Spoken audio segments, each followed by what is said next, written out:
जय हिंद साथियों। स्वागत है आप सभी का हमारे YouTube चैनल ज्ञान आरबीएल में।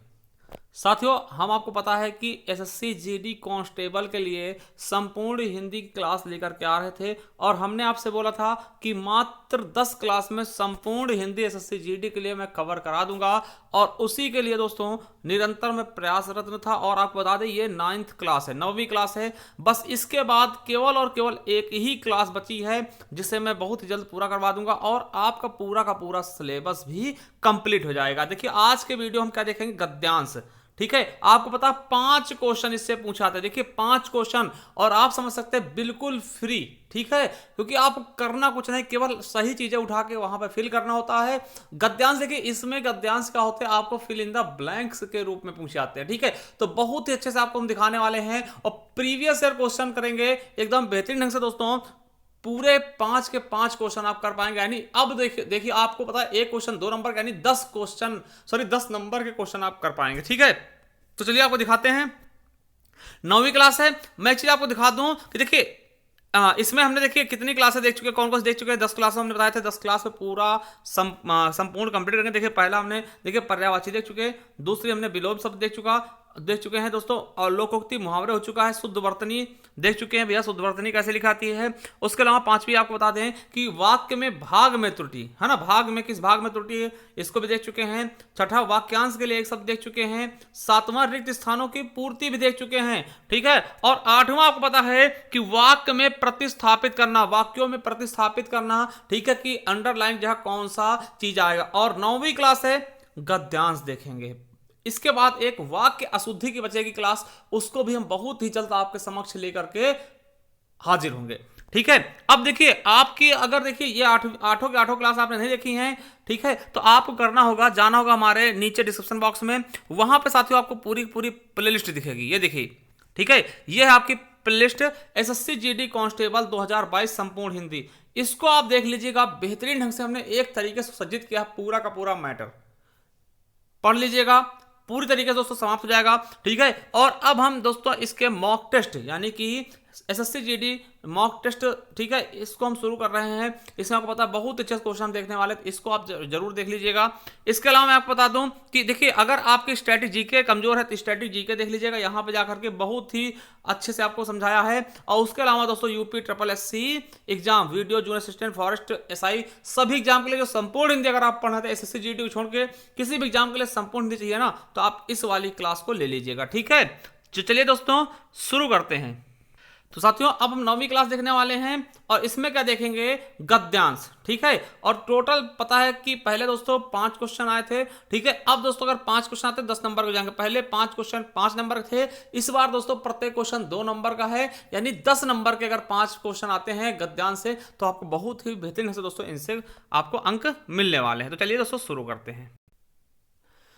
चलिए साथियों देखते हैं। देखिए पहला गद्यांश आपके सामने आ चुका है। देखिए प्रीवियस ईयर पेपर ही है। ठीक है, अब देखिए हर एक गद्यांश के 5 क्वेश्चन हैं और वो उनको आपको इसी में से करना है। तो देखिए पढ़ते हैं क्या लिखा है कि निम्नलिखित गद्यांश के रिक्त स्थानों की पूर्ति गद्यांश के नीचे दिए गए प्रश्नों के अनुसार कीजिएगा। पहले आपको समझा देते फिर उसके बाद आपको मैं बताऊंगा कैसे इनको करने होते। देखिए ये आपको बताया ये पूरा गद्यांश है। ठीक है, और इसमें 5 स्थान छूटे हुए। देखिए एक ये है, दूसरा ये है, तीसरा ये है, चौथा ये है और 5वां ये है। इन पे फिल इन द ब्लैंक्स भर के करना, मतलब ये गद्यांश तो है मगर बहुत ही आसानी से इनको आप कर सकते हैं। ठीक है, यानी आप कह सकते हैं दोस्तों ये फ्री के आपको नंबर दिए जा रहे हैं। देखिए कैसे करना है, तो चलिए देखिए पहला क्वेश्चन क्या है। देखिए आप देखिए पहला क्वेश्चन क्या है, आपको ये देखना होगा। देखिए पहला क्वेश्चन आपको कैसे पता चलेगा कैसे आपको करना है, तो मैं आपको बताने वाला बहुत अच्छे ढंग से। देखिए यहां से आपको शुरू करना है। देखिए यहां से आपको यहां तक पढ़ना है। ये जो पहला लिखा ना, यहां पे आपको इस चारों ऑप्शंस में से, देखिए इन चारों ऑप्शंस में से भरना होगा कि यहां से कौन सा ऑप्शन वहां भरा जाएगा। तो चलिए आपको दिखाते हैं क्या कहा गया है। तो पहले इसको पढ़ते। देखिए आज के युग में इंसान निजी, अब देखिए निजी यहां पे क्या भर दें, के लिए पर्यावरण के साथ खेल रहा है। तो किसके लिए खेल रहा है, पुरुषार्थ के लिए दोस्तों बिल्कुल नहीं, परमार्थ के लिए बिल्कुल नहीं। ठीक है, परमार्थ के लिए बिल्कुल नहीं दोस्तों, और निहितार्थ के लिए दोस्तों बिल्कुल नहीं, अब देखिए स्वार्थ के लिए बिल्कुल सही आपका जवाब हो जाएगा स्वार्थ। आप यहां पे स्वार्थ बिल्कुल अच्छे से भर देंगे दोस्तों। अब देखिए कि यहां पे अगर हम स्वार्थ भर देते हैं ना, क्या स्वार्थ, तो देखिए इसका आंसर देखिए बहुत अच्छे से आएगा। देखिए आज के युग में इंसान निजी स्वार्थ के लिए पर्यावरण के साथ खेल रहा है। देखिए बहुत अच्छा सेंटेंस बन गया ना। चलिए तो पहले का हमारा फोर्थ ऑप्शन राइट हो गया। चलिए अब दूसरे देखते हैं। अब देखिए दूसरे का आंसर देखते हैं, दूसरे क्या होगा। अब देखिए दूसरा कहां पढ़ना, देखिए हमारा पहला यहां तक समाप्त हो गया था ना, यहां तक। अब देखिए यहां तक पहला समाप्त हो गया। अब यहां से देखेंगे कि वह इसका कर रहा है। अब वह इसका क्या कर रहा है साथियों, अब देखिए वह इसका क्या कर रहा है, उपयोग कर रहा, दुरुपयोग कर रहा, सदुपयोग कर रहा, अभियोग कर रहा। दोस्तों आपको बता दें कि मनुष्य, देखिए आज के युग में मनुष्य क्या कर रहा है, पर्यावरण का क्या कर रहा, दुरुपयोग कर रहा है। देखिए तो यहां पे हमारा दूसरा क्या होगा, दुरुपयोग होगा। देखिए यहां पे आप भर सकते हैं दुरुपयोग। देखिए वह इसका क्या कर रहा है, दुरुपयोग कर रहा है। किसका, वह इसका दुरुपयोग कर रहा है। देखिए अब यहां तक पढ़ चुके, अब इसके आगे हम तीसरे वाला देखते हैं क्वेश्चन। ठीक है चलिए अब देखिए तीसरा ये आ चुका है। अब देखिए तीसरा आ चुका है। अब यहां से पढ़ेंगे तीसरा क्या कह रहा है, इसको देखते हैं। ठीक है देखिए दूसरा पढ़ गए। अब देखिए तीसरा कह रहा है जल प्रदूषण, ध्वनि प्रदूषण और पेड़ों की फिर स्पेस है दोस्तों, यहां क्या भरना है, वायु प्रदूषण आदि के कारण हम अपने वातावरण को दिन पर दिन, ठीक है, करते जा रहे हैं दोस्तों। अब देखिए यहां पे तीसरा देखिए क्या लिखा है, गद्यांश के संकेतित रिक्त स्थान 3 के स्थान पर उपयुक्त शब्द क्या होगा, तो पढ़िए चलिए दोबारा देखते हैं। जल प्रदूषण, ध्वनि प्रदूषण और पेड़ों की रोपाई बिल्कुल नहीं, लगाई बिल्कुल नहीं, बुआई बिल्कुल नहीं, पेड़ों की क्या कटाई, है ना, वायु प्रदूषण आदि के द्वारा हम अपने वातावरण क्या कर रहे हैं, दिन पर दिन क्या करते जा रहे हैं। तो देखिए यहां पे क्या हो जाएगा दोस्तों, कटाई हो जाएगा। बिल्कुल सही, इस तीसरे स्थान पे क्या भरा जाएगा, कटाई भरा जाएगा। अब देखिए चौथे वाले देखते हैं कि चौथा क्या कह रहा है दोस्तों। चौथे वाले स्थान पे देखते हैं कि देखिए वायु प्रदूषण आदि के द्वारा हम अपने वातावरण को दिन पर दिन क्या कर रहे हैं दोस्तों, खराब कर रहे हैं, ना, खराब करते जा रहे हैं दोस्तों। चौथा ऑप्शन आपका बिल्कुल सही होगा कि दिन प्रतिदिन हम क्या करते जा रहे हैं, इसको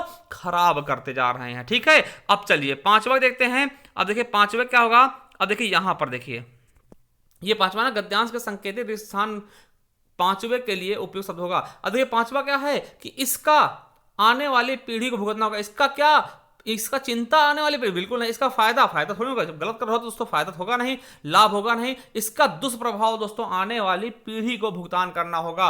तो इस प्रकार से दोस्तों पहले गद्यांश के हमने 5 क्वेश्चन कर लिए। तो इस तरीके से आपके क्वेश्चन पूछा था फिल इन द ब्लैंक्स के रूप में। ठीक है चलिए दूसरा दोस्तों देखते हैं। दूसरा आप गद्यांश, साथ ही दूसरा गद्यांश आ गया कि निम्नलिखित गद्यांश के रिक्त स्थानों की पूर्ति गद्यांश के नीचे दिए गए प्रश्नों के अनुसार करना है। ठीक है चलिए अब देखते हैं पहला क्वेश्चन क्या है।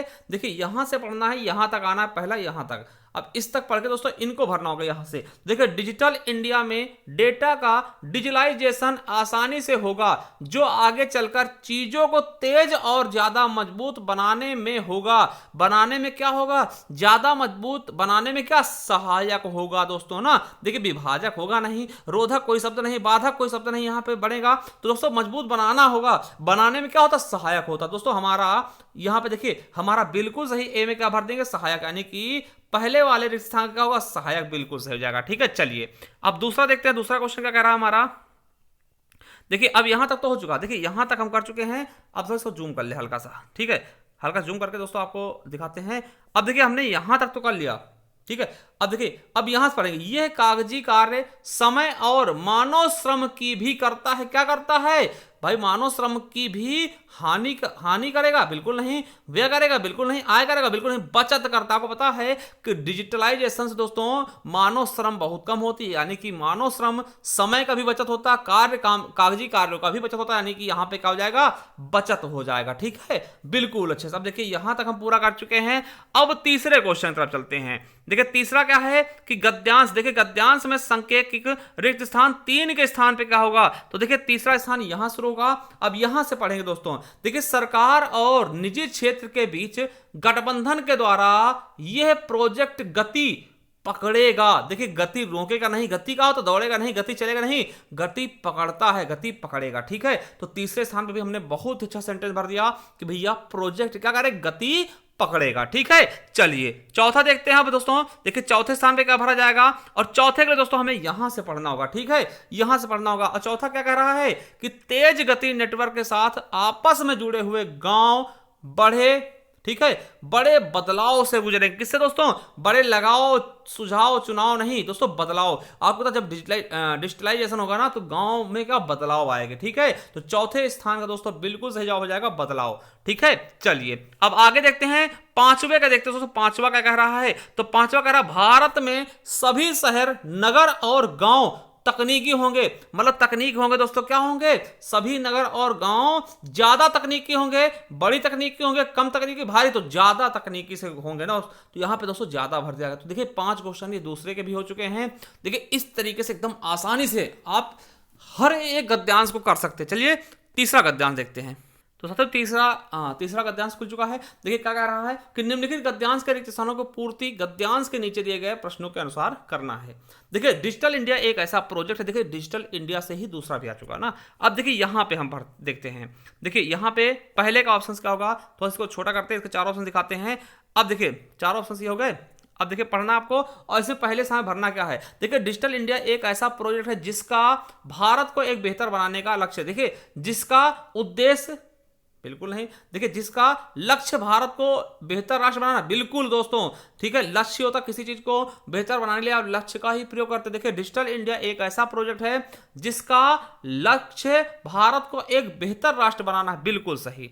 चलिए पहला क्वेश्चन हो चुका। चलिए अब दूसरे क्वेश्चन तक आते हैं दोस्तों। दूसरा क्या कह रहा है, अब देखें। देखिए दूसरा आप यहां से पढ़ेंगे। ठीक है, देखिए यहां तक हो गया था। अब देखिए यहां से पढ़ेंगे ये देखिए अब यहां पर क्या पढ़ेंगे, महायान बिल्कुल नहीं, हीनयान बिल्कुल नहीं, वायुयान नहीं, अभियान है ना। देखिए ये अभियान, यहां क्या पढ़ेंगे अभियान। देखिए यह है अभियान देश के जाने माने उद्योगपतियों की मौजूदगी में 1 जुलाई 2015 को इंदिरा गांधी इंडोर स्टेडियम से शुरू किया गया। यानी ये अभियान आपको होता महायान, हीनयान, ये दोस्तों ये क्या है दोस्तों, धर्म है। ठीक है, वायुयान ये तो आपको पता है। तो यहां पे दोस्तों क्या हो जाएगा, ये अभियान। ठीक है, चलिए अब तीसरा क्वेश्चन देखेंगे। तीसरा क्वेश्चन देखते हैं। तीसरा क्या कह रहा है आपका। अब देखिए तीसरा क्या भरेंगे। अब देखिए तीसरा दोस्तों कहां से शुरू होगा, यहां से। अब देखिए 2019 तक इसके पूरा होने की है। क्या है पूरा होने, निवेदन नहीं, निर्देश नहीं, बिल्कुल नहीं, आदेश नहीं, उम्मीद है दोस्तों 2019 तक ये पूरा हो जाएगा, ऐसा उम्मीद इससे लगाया जा रहा है। ठीक है, चलिए आगे देखते हैं। चौथा क्वेश्चन देखेंगे कि चौथा क्या कह रहा है साथियों। देखिए चौथा क्या कह रहा है, डिजिटल इंडिया का विजन 3 प्रमुख क्षेत्रों पर क्या है, 3 प्रमुख क्षेत्रों पर, यहां पे सूचित बिल्कुल नहीं, पठित बिल्कुल नहीं, लिखे थे केंद्रित होता ना। देखिए डिजिटल इंडिया का विजन 3 प्रमुख क्षेत्रों पर केंद्रित है। ये है दोस्तों डिजिटल ढांचा। और ठीक है, तो यहां तक दोस्तों क्या हो जाएगा, केंद्रित है ना। अब चलिए पांचवा देखते हैं। पांचवा ठीक है, और तीसरे ये अंतिम होगा। तो पांचवा क्या कह रहा है दोस्तों कि देखिए ये है डिजिटल ढांचा, मांग तथा संचालन एवं सेवाएं और नागरिकों का डिजिटल सशक्तिकरण। दोस्तों यहां पे क्या होगा, नागरिक। देखिए इससे क्या होंगे, नागरिक क्या होंगे, सशक्तिकरण होंगे दोस्तों, डिजिटल सशक्तिकरण होंगे। ठीक है दोस्तों, यहां पे बिल्कुल सही आपका 3 ऑप्शन हो जाएगा। यानी आपका ये पैराग्राफ भी आपका पूरा हो चुका। देखिए हमने 3 पैराग्राफ कर लिए हैं। ठीक है, चलिए चौथे पैराग्राफ की तरफ चलते हैं। चलिए अब देखते हैं दोस्तों चौथा। ठीक है, अब देखते हैं चौथा गद्यांश। ठीक है, इसमें क्या देखिए आप देखते हैं निम्नलिखित गद्यांश के रिक्त स्थानों की पूर्ति गद्यांश के नीचे दिए गए प्रश्नों के अनुसार कीजिए। चलिए आप देखिए यहां तक आपको पहले क्वेश्चन जवाब देना है। तो चलिए पहला क्वेश्चन आपको दिखाते हैं। क्या है कि होली के पर्व के पीछे एक लोकप्रिय पौराणिक है। पौराणिक क्या है दोस्तों, लोकप्रिय पौराणिक का, लोकप्रिय पौराणिक आपको पता कथा ही होगा। ठीक है, तो हाँ आप ऑप्शन बातें देखिए, दर्शन है, कविता है, निबंध है, कथा। तो आप तो बिल्कुल सही आपका 4th ऑप्शन हो जाएगा, नहीं कथा हो जाएगा। तो पहले स्थान पे आप क्या भर देंगे, कथा भर देंगे। चलिए एक बार आप पढ़ के देख सकते हैं कि होली के पर्व के पीछे एक लोकप्रिय पौराणिक क्या है, कथा है। ठीक है, चलिए अब चलते हैं दूसरे क्वेश्चन की तरफ। दूसरा क्वेश्चन क्या है, देखिए उसका एक बेटा था जिसका नाम प्रहलाद था। ठीक है, प्रहलाद था। अब देखिए इसके बाद फिर इस पे भरा है कि वो या फिर उसने, वे, उन्होंने। तो दोस्तों वो हो जाएगा, यहां पे क्या भर देंगे, वह भगवान विष्णु का भक्त था, है ना। तो बिल्कुल सही आपका यहां पे क्या हो जाएगा, दूसरे स्थान पे क्या होगा, वह हो जाएगा। वह भर देंगे, वह भगवान विष्णु का भक्त था। ठीक है, चलिए अब देखिए वह भगवान विष्णु का भक्त था, ये बात उसके पिता को पसंद नहीं थी। अब चलते तीसरे क्वेश्चन की तरफ। अब तीसरा क्वेश्चन क्या कह रहा है, तीसरे क्वेश्चन तरफ चलते हैं। अब देखिए पिता के कई बार के बाद भी, कई बार किसके बाद, देखिए कई बार निवेदन करने के बाद भी, या समझाने के बाद, दुलार करने के बाद, या प्यार करने के बाद, दोस्तों आपको बताएंगे समझाने के बाद, है ना। तो देखिए कई बार, अब तीसरे में क्या बढ़ेंगे, समझाने। देखिए पिता के कई बार समझाने, ठीक है, पिता के कई बार समझाने के बाद भी प्रहलाद ने अपनी विष्णु भक्ति नहीं छोड़ी। तो तीसरे दोस्तों क्या हो जाएगा, समझाने, ठीक है। चलिए चौथा क्वेश्चन देखते हैं। चौथा क्वेश्चन क्या कह रहा है साथियों, अब देखिए चौथा क्वेश्चन क्या कह रहा है कि हिरण्यकश्यप, ठीक है, हिरण्यकश्यप ने अपने ही बेटे की तरह, देखिए समझिए, आप चौथे स्थान पे क्या भरेंगे, देखते हैं। देखिए हिरण्यकश्यप ने अपने ही बेटे को कई तरह की सजाएं दी, ठीक है, कई तरह की सजाएं दी, ईश्वर की कृपा से वह हर बार बच गया। देखिए सजाएं दी, अतः बिल्कुल नहीं, अतः ईश्वर की कृपा से बिल्कुल नहीं, क्योंकि बिल्कुल नहीं, परंतु दोस्तों देखिए सजाएं दी परंतु ईश्वर की कृपा से वह हर बार बच जाता था। तो यहां दोस्तों क्या हो जाएगा, चौथे पे क्या होगा, परंतु। देखिए सजाएं दी परंतु ईश्वर की कृपा से वह हर बार बच जाता था, ठीक है। चलिए पांचवा क्वेश्चन देखते हैं, अंतिम क्वेश्चन और पांचवा क्वेश्चन, ठीक है। अब क्या है कि देखिए यहां तक पढ़ लिए। अब देखिए एक दिन क्रोधित होकर या चलकर, देखिए क्रोधित तो हुआ जाता ना, तो एक दिन क्रोधित होकर हिरण्यकश्यप ने अपनी बहन होलिका को अपने बेटे का वध करने के लिए बुलाया। तो बिल्कुल सही दोस्तों, यहां पे क्या होगा, होकर, ठीक है। तो आप देख सकते हैं बिल्कुल अच्छे से हमने चौथे गद्यांश के भी पूरे 5 के 5 क्वेश्चन कर लिए हैं। चलिए अब पांचवें गद्यांश की तरफ बढ़ते हैं। तो दोस्तों आपको देख सकते हैं पांचवा गद्यांश हम आपके समक्ष लेकर आ चुके हैं। क्या लिखा है कि निम्नलिखित गद्यांश के रिक्त स्थानों की पूर्ति गद्यांश के नीचे दिए गए प्रश्नों के अनुसार करना है, ठीक है। तो चलिए यहां पे देखते हैं। अब देखिए पहला क्वेश्चन क्या है और उसका आंसर क्या है ये आपको बताना है। थोड़ा सा छोटा कर देते हैं। अब देखिए छोटा करने के बाद देखते हैं कि क्या लिखा है कि आज के समय का सबसे बड़ा है, सबसे बड़ा क्या, देखिए कर्तव्य। देखिए प्रदूषण आज के समय सबसे बड़ा क्या है, कर्तव्य, बिल्कुल नहीं। सफलता, सफलता हो नहीं सकता प्रदूषण। वरदान, वरदान हो नहीं सकता दोस्तों, अभिशाप है। आपको पता प्रदूषण क्या है, अभिशाप की तरह काम करे ना, तो प्रदूषण आज के समय सबसे बड़ा क्या है, अभिशाप है। तो पहले का आंसर हमारा क्या हो जाएगा, अभिशाप हो जाएगा। चलिए दूसरे क्वेश्चन देखते हैं। दूसरा क्वेश्चन क्या है, अब देखिए दूसरा क्वेश्चन क्या यहां शुरू हो जाएगा कि प्रदूषण के बढ़ने से धरती पर बहुत सी क्या हो रही है, पैदा हो गई हैं। तो क्या पैदा हो गई दोस्तों, समस्याएं पैदा हो रही हैं, ठीक है। आपको पता है कि प्रदूषण बढ़ने से पृथ्वी पर बहुत सी समस्याएं पैदा हो गई हैं, ठीक है, समस्याएं पैदा हो गई हैं। तो यहां तो दोस्तों देख लिया। दूसरे में क्या होगा, समस्या। देखिए प्रदूषण बढ़ने से घटनाएं होंगी नहीं, उम्मीदें होंगी नहीं, कथाएं होंगी, समस्याएं ही पैदा होंगी। चलिए तीसरे क्वेश्चन तरफ बढ़ते हैं। अब देखिए तीसरा क्या कर रहा है, समस्याएं पैदा हो गई हैं जिसे समय रहते ना, देखिए जिसे समय रहते ना उठाया गया, लगाया गया, बढ़ाया गया, रोका गया। तो आपको पता है कि जिससे समय रहते न रोका गया, देखिए यहां पे रोका सही हो जाएगा दोस्तों, यहां पे रोका भर देंगे। अगर जिसे समय रहते न रोका गया तो वो एक दिन दूर नहीं जब धीरे धीरे सब खत्म हो जाएगा। तो यहां पे दोस्तों आपको पता रोका गया होना चाहिए, रोका बिल्कुल सही जवाब हो जाएगा, ठीक है, नहीं तो सब कुछ खत्म हो जाएगा। अब देखिए चौथा देखते हैं।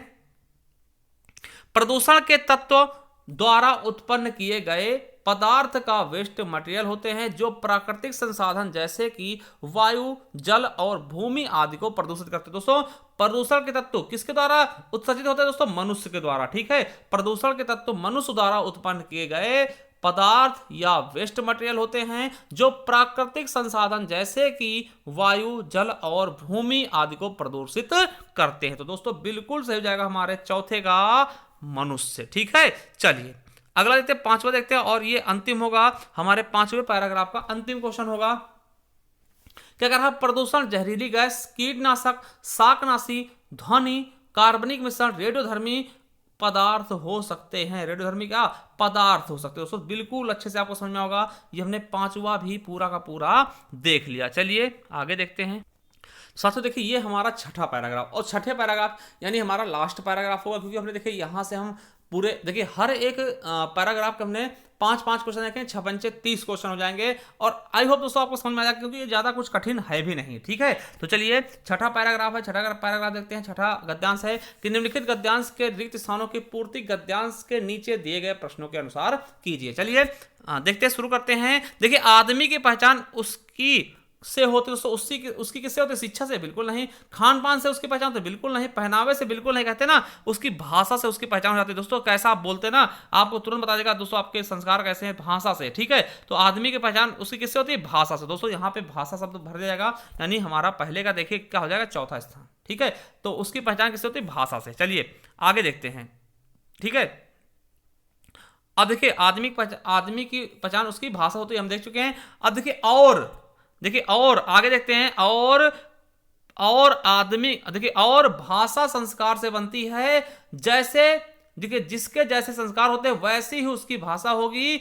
ठीक है, वैसे ही उसकी क्या होगी? भाषा होगी। जब कोई आदमी भाषा बोलता है तो उसके साथ ही उसके भी बोलते, क्या बोलते हैं? उसके संस्कार बोलते हैं। आपको पता है कि जैसे आप भाषा का प्रयोग करेंगे आपके उस संस्कार को ही दर्शाता कि आपके संस्कार कैसे मिले हुए। दोस्तों यहाँ पे दूसरे स्थान पे क्या? संस्कार बहुत ही सटीक जवाब हो जाएगा। ठीक है, उसके जैसे आप बोलते हैं ना तो आपके साथ साथ आपके संस्कार भी बोलते हैं। ठीक है, ये आप सुनते भी होंगे। ठीक है, चलिए अगला है, क्या कह रहा है? तीसरा नंबर देखते हैं कि देखिए यही कारण है कि भाषा शिक्षक का दायित्व गुरुतर और चुनौतीपूर्ण है। आपको पता है क्या होगा यहाँ पे? तो दोस्तों बिल्कुल सही जगह, क्या? चुनौतीपूर्ण है। क्या है? चुनौतीपूर्ण है। चलिए चौथा देखते हैं। अब देखिए चौथा क्या कह रहा है? देखिए चौथा क्या कह रहा है कि केवल यांत्रिक कौशल किसी की जीती जागती भाषा का उदाहरण नहीं हो सकती। दोस्तों यांत्रिक कौशल ही किसी की जीती जागती भाषा का उदाहरण नहीं हो सकती। ठीक है, तो यहां पे दोस्तों हम क्या भर देंगे? उदाहरण। ठीक है, चलिए और अंतिम क्वेश्चन आज का। ठीक है, अंतिम क्वेश्चन आज का कि देखिए केवल संप्रेषण ही भाषा नहीं, संवेदना के बिना कोई भाषा जीवंत नहीं हो सकती। दोस्तों बिल्कुल सही जाएगा आपका 3 नंबर, यानी संवेदना। तो दोस्तों आप देख सकते हैं ये हमने 6 पैराग्राफ आपके करवा दिए। कितने? पूरे 6 पैराग्राफ करवा दिए। और आज हमारी ठीक है 6 पैराग्राफ हो गए हैं। चलिए आपको कुछ बता देते हैं। अब साथियों आपसे बस यही कहूंगा कि आप इस प्लेलिस्ट पे जाइए और यहाँ पे आएंगे ना तो ये आपको एसएससी जीडी कांस्टेबल 2022 नाम से प्लेलिस्ट मिलेगी, इसे आप देख लीजिएगा। यहाँ पे आपको पूरी 10 वीडियो मिल जाएंगी। इसके अलावा देखिए एसएससी जीडी मॉक टेस्ट के नाम से हमने प्लेलिस्ट बनाया है, आप जाइए वहाँ पे आपको SSC GD constable 2022 mock test मिल जाएंगे। बहुत अच्छे मॉक टेस्ट मिलेंगे, आप इनको कर लीजिएगा, आपकी हिंदी एकदम कंफर्म हो जाएगी। ठीक, और मैं कह रहा हूँ दोस्तों एक बार स्टैटिक जीके आप देख लीजिएगा, ये स्टैटिक जीके जरूर देखिएगा, इससे आपको बहुत फायदा मिलेगा आपके एग्जाम में। अगर संपूर्ण हिंदी पढ़ना है आप दोस्तों इस वाले प्लेलिस्ट पे जाइएगा। यूपी SSC एग्जाम वीडियो हो गया, वीडियो एग्जाम जिसका लगा है जूनियर असिस्टेंट फॉरेस्ट साइज, इसको आप जाकर के एक बार अच्छे से पढ़ लीजिएगा, बहुत ही बेहतरीन से आपका कंप्लीट हो जाएगा। और देखिए हमारी ई बुक है मात्र 50 रुपये में आपको मिल जाएगी। अगर आप इसको परचेज करना चाहते हैं ना, पूरा संपूर्ण ग्रामर दोस्तों, आप इस नंबर पे गूगल पे, फोन पे, पेटीएम करके कुछ भी करके आप इसी नंबर पे स्क्रीनशॉट भेज के 50 रुपये का आप हमसे ये ई बुक प्राप्त कर सकते हैं। थैंक यू दोस्तों, मिलते हैं किसी नेक्स्ट वीडियो में, तब तक के लिए जय हिंद, जय भारत, वंदे मातरम। Thank you, love you all.